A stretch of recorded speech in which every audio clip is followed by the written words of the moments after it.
Shalom, pessoal. Hoje é quinta-feira, de tarde. Eu vou fazer o vídeo sobre a Paraxá hoje, porque eu tive acesso ao texto do Rabino Threadbrooks com antecedência, porque a sinagoga está fechada. Então, eu vou deixar preparado e, Be'ezrat Hashem, eu vou publicar só depois do Shabbat, mas vou deixar o estudo pronto. Eu quero lembrar que esses estudos não saem da minha cabeça, são do Rabino Reuven Threadbrooks, que eu já mencionei o nome dele, e são estudos feitos para judeus, para mostrar um estudo para judeus saberem como nós lemos a nossa própria Paraxá, nossa própria Bíblia, né, nossa própria Torá. E também eu quero dizer que esse estudo, essa Paraxá, é uma triste paraxá, é a paraxá do pecado do bezerro de ouro, mas também é a paraxá que revela a misericórdia de Deus. O estudo dessa paraxá, feito pelo Rabino Threadbrooks, é maravilhoso. E eu convido vocês a ficarem até o final, a comentarem e distribuir para os seus amigos que vocês acham que, como leem a Bíblia, que conhecem, como eu acho também, achava, né? Ah, mas eu já li esse texto tantas e tantas vezes, mas não, gente, ele é lindo. A explicação do Rabino é linda. Então vamos começar. Parashá Kitissá. Fica em Êxodo 30, versículo 11, até o capítulo 34, versículo 35. E, no resumo, diz que a primeira terça parte dessa paraxá conclui as instruções concernentes ao Mishkan, o tabernáculo. O restante da paraxá é a história do bezerro de ouro, concluindo com a reconciliação e o perdão. Então vamos lá. Primeira aliá. Todos devem dar meio shekel para uma expiação. As oferendas são trazidas desses fundos e, portanto, todo o povo é representado igualmente como memorial e expiação.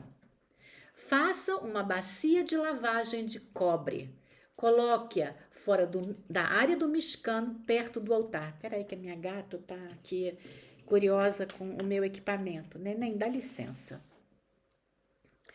Os Kohanim, os sacerdotes, devem lavar as mãos e os pés antes do serviço. Faça o óleo da unção perfumado para ungir o Mishkan, todos os seus utensílios e os Kohanim. Essa receita não deve ser feita para loções corporais de uso pessoal. Faça incenso para colocar na frente da arca, o lugar onde me encontrarei com você. Esse incenso é o santo dos santos. Não deve ser feito para seu prazer olfativo. Chamei Bezalel e o enchi com o meu espírito para ser mestre em todos os tipos de artesanato, em metais e materiais.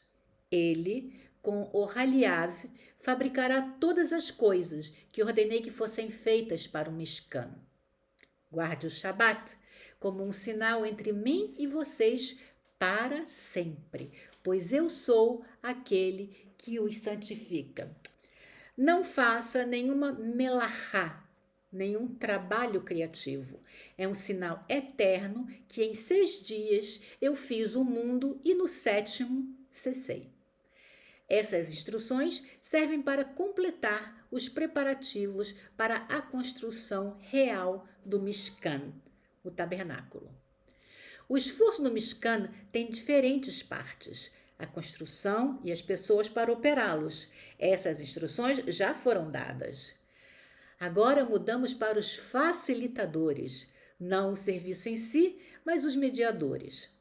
Dinheiro para as ofertas, óleo para ungir e para inaugurar, bacia de lavagem para a preparação diária, para servir, e os artesãos para liderar o exigente projeto de construção de todas essas coisas. Com essas instruções finais, a construção do espaço para Shriná, que é a presença divina, habitar no nosso meio, pode começar. Segunda aliá. Enquanto Moisés está no monte, recebendo as luchot, as tábuas de pedra, o povo embaixo está fazendo um bezerro de ouro. O Eterno diz a Moisés que seu povo fez um bezerro de ouro. Ele quer destruí-los e começar de novo com Moisés. Moisés suplica em nome deles e o Eterno cede.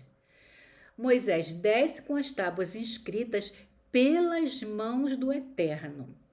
Quando vê o bezerro de ouro, ele quebra as tábuas. Moisés confronta Arão e Arão explica o que aconteceu. A mando de Moisés, os Leviim, os levitas, punem os 3.000 culpados. Moisés sobe a montanha, ele admite o pecado do povo e pede perdão. E se não, ele diz, remove-me do teu livro. O Eterno retruca que aqueles que pecaram serão apagados. Agora vá, liderado pelo meu anjo, e guie o povo para a terra, pois eu não estarei no seu meio para que vocês não sejam destruídos. O povo está perturbado. Moisés move a tenda da congregação para fora do acampamento, pois lá o Eterno falará com ele agora. Uma nuvem descia quando o Eterno falava com Moisés. O povo via e se curvava. O Eterno falava com Moisés face a face, como as pessoas fazem normalmente. A criação de um lugar para Shekhinah habitar em nosso meio é estilhaçada pelo bezerro de ouro. O Eterno está nos dizendo que quer ser imanente, estar perto de nós, habitar no Mishkan. E nós cuspimos na face dele, criando o bezerro de ouro, virando as costas para ele. A história do bezerro de ouro é rica em muitos detalhes. No entanto, o tema principal no fluxo da Torá é a imanência divina. Como pode o plano para a Shekhinah habitar em nosso meio sobreviver a essa terrível rejeição? Ele quer estar conosco e nós viramos as costas. A história do bezerro de ouro ocorre em 2 locais, no topo da montanha e no sopé da montanha. O terrível pecado de construir o bezerro de ouro ocorre no sopé da montanha, mas muito mais espaço na Torá é dedicado ao topo da montanha. 21 versículos descrevem a ação ocorrendo embaixo e 45 versículos descrevem a interação entre o Eterno e Moisés em cima. A história não é primordialmente a história do pecado, é a história do Eterno e do homem. Como esse pecado terrível prejudicará a história da Shekhinah descendo, habitando em nosso meio? Este sonho está perdido? Moisés trabalha duro, porque antes de podermos chegar à intimidade da Shekhinah com o homem, nós temos que ser perdoados. O Eterno quer destruir o povo e começar de novo com Moisés como o patriarca do povo judeu. Moisés suplica, não faça isso. Ele começa antes mesmo de descer a montanha e ver o bezerro de ouro. Ele é bem sucedido, pelo menos na tolerância. O povo não será destruído. Depois de descer, quebrar as luchot, as tábuas, ele volta para a montanha. Agora, Moisés tem um grande trabalho. Ele quer recuperar o paraíso perdido. Ele quer perdão, um retorno à Shekhinah em nosso meio. Nisso ele não é bem sucedido, pelo menos em parte. A marcha para a terra de Israel continuará, mas o sonho da marcha com a Shekhinah em nosso meio, não. O Eterno diz a Moisés que um anjo os conduzirá, mas não comigo no meio deles. Terceira aliá. Moisés desafia o Eterno. Se encontrei favor aos teus olhos, revela-me os teus caminhos.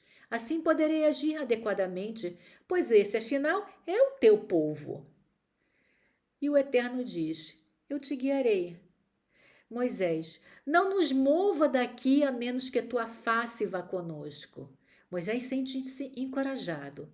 A marcha para a terra continuará. Isso é um grande alívio. Houve perdão, mas Moisés pressiona. Mas nós queremos você, não queremos aquele anjo. Queremos tua face em nosso meio. Isso é um eco do Monte Sinai. No Sinai, o Eterno propôs falar com Moisés e o povo deveria ouvir através de Moisés. E o povo disse: De jeito nenhum, todos nós queremos ouvir a voz dele. O Eterno aceitou e falou a todo o povo. Moisés pensa: ele nos quer. Ele cedeu no Sinai ao nosso desejo de ouvir a sua voz. Ele quer estar no nosso meio. Vou pressionar mais forte. Não, anjo, queremos você. Quarta aliá. Aqui temos um diálogo. O Eterno diz: Farei o que disses. Moisés, mostra-me a tua glória, o teu kavod. O Eterno, passarei diante de ti, chamarei meu nome diante de ti, terei misericórdia de quem eu escolher ter misericórdia. Você não pode ver a minha face e sobreviver. Fique no vão da rocha, passarei na sua frente. Você verá minhas costas, mas minha face você não verá. O Eterno cede ao pedido de Moisés por proximidade, mas até certo ponto. Moisés quer ver a sua face, quer a tua plenitude, a tua glória. Aí o Eterno não recua. Eu revelarei, mas com limites. Vislumbres por trás precisam bastar. Moisés quer a face, mas ele recebe a nuca. Esta alegoria é a resposta ao desejo de Moisés de conhecer os caminhos do Eterno. Estarei em seu meio, ele diz, mas você terá que viver vendo a minha nuca. O homem nunca pode sondar o divino. Esse diálogo reflete o que todos nós sentimos no desafio deste mundo. Nós sentimos o divino, mas não vemos. Percebemos, mas por trás. Queremos dar uma espiada, mas temos que viver sem isso. Quinta aliá. O Eterno instrui Moisés a fazer um segundo conjunto de tábuas. Moisés sobre a montanha, sozinho. O Eterno desce em uma nuvem e ele chama: Eterno, Eterno, Deus misericordioso. Os 13 atributos de misericórdia. Agora eu vou fazer um parêntese dizendo que no final desse estudo do Rabino Fred Brooks, eu vou desenvolver o tema dos 13 atributos de misericórdia. Fecha parêntese. Moisés se curva e diz: Por favor, esteja no nosso meio e, embora o povo seja obstinado, perdoa os seus pecados.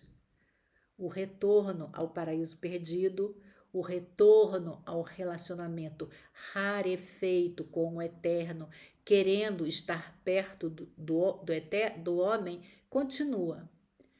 Substitua as tábuas quebradas. Nossa proximidade está retornando, pois eu, diz o Eterno, sou perdoador, cheio de misericórdia. Moisés, apreciativo do perdão, pressiona novamente. Esteja no nosso meio. Sexta aliá. O Eterno respondeu: Estou fazendo uma aliança. Você verá sinais e maravilhas, o trabalho do Eterno, que é temível. Guarde o que eu ordeno. Não faça um pacto com as pessoas da terra, pois isso os levará a adorar ídolos e ao casamento com eles. Guarde nossos festivais, nosso Shabat, nossas leis em nosso templo. A resposta ao apelo de Moisés para que ele esteja em nosso meio? Ok, mas você precisa fazer a sua parte. A marcha para a terra de Israel continua. Voltamos para onde estávamos antes do pecado, mas não faça isso de novo. Eu serei leal a você, mas você precisa ser leal a mim. Sem ídolos. Venha estar comigo no Shabat e nos feriados, dias sagrados para você e eu. Venha me saudar na minha casa, o templo, e eu estarei com você, e você esteja comigo. Sétima aliá. Moisés esteve na montanha por 40 dias, escrevendo o segundo conjunto dos 10 mandamentos. Enquanto descia com as tábuas, o seu rosto brilhava. O povo teve medo dele. Moisés os instruiu em tudo o que o Eterno falou com ele na montanha. Moisés cobria o rosto quando estava com o povo e o descobria quando o Eterno falava com ele. A mais intensa das parashiot termina com uma imagem ainda mais sublime. O rosto de Moisés está brilhando e o povo está com medo, exatamente como no Sinai. Queríamos ouvir a voz de Deus, mas foi avassalador. Aqui também, Moisés brilha com a intensidade do seu encontro com o Eterno, mas precisamos cobri-lo, pois por mais que queiramos ver o divino, o encontro é esmagador. Amém. O estudo do Rabino Threadbrooks termina aqui e agora eu quero explicar o que são os 13 atributos de misericórdia que o Rabino mencionou, mas não desenvolveu, porque ele entende que os judeus sabem do que ele está falando. Os 13 atributos de misericórdia são considerados um dos momentos mais sagrados e fundamentais da Torá. Ela aparece no capítulo 34 de Êxodo, versículos 6 e 7, na nossa quinta aliá, quando o Eterno responde ao pedido de Moisés para ver a sua glória após o pecado do bezerro de ouro. Na tradição judaica, eles não são apenas uma descrição teológica, mas uma fórmula de oração que invoca o perdão divino, sendo o ponto central das orações de Selichot, pedidos de perdão, e do serviço de Yom Kippur. O texto e os atributos. O texto diz: Eterno, eterno, Deus misericordioso e piedoso, tardio em irar-se e grande em benignidade e verdade, que guarda a benevolência para milhares de geração, que perdoa a iniquidade, a transgressão e o pecado e que absorve. Então agora eu vou entrar nos detalhes. Eterno, eterno. Em hebraico ele usa aquele nome de Deus, Yud Rei, depois Vav Rei, que nós não podemos pronunciar. Primeira vez que ele pronuncia, que eu vou chamar Hashem, misericórdia do Eterno antes do homem pecar. O segundo nome, a segunda vez que ele clama, porque ele clama o nome 2 vezes, misericórdia do Eterno após o homem pecar e fazer tchuvá, arrepender-se. El, Deus, nome que denota poder e compaixão absoluta. Rahamim, misericordioso, como o amor de um pai ou de uma mãe por seu filho. Verhanun, gracioso, ajuda mesmo quem pode não merecer. Erer apaim, tardio em irar-se, dá tempo para o pecador refletir. Verav resed, abundante em misericórdia, inclina a balança para o bem. Veemet, verdadeiro, sua promessa de recompensa é fiel. Notzer resed, guarda a bondade para milhares, o mérito dos ancestrais.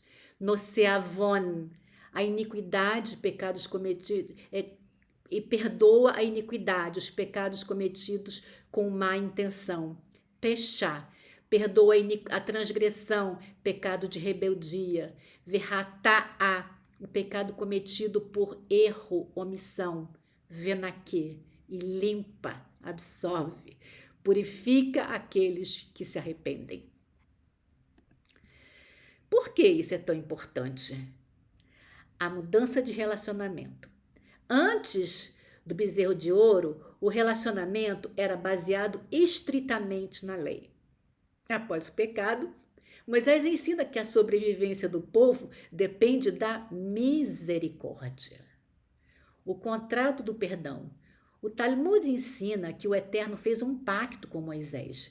Sempre que Israel pecar e recitar esses atributos com sinceridade, ele perdoará. Mas não é uma fórmula mágica, e sim um chamado para o ser humano tentar emular essas características, ser paciente, ser bondoso e perdoador como o Eterno é. A repetição do nome divino, note que o nome principal do Eterno, Yud Rei Vav Rei, Yud Rei Vav Rei, aparece 2 vezes. Isso indica que a essência do Eterno é a mesma antes e depois de falharmos. Ele não muda o seu desejo de conexão conosco só porque erramos. Shavua Tov.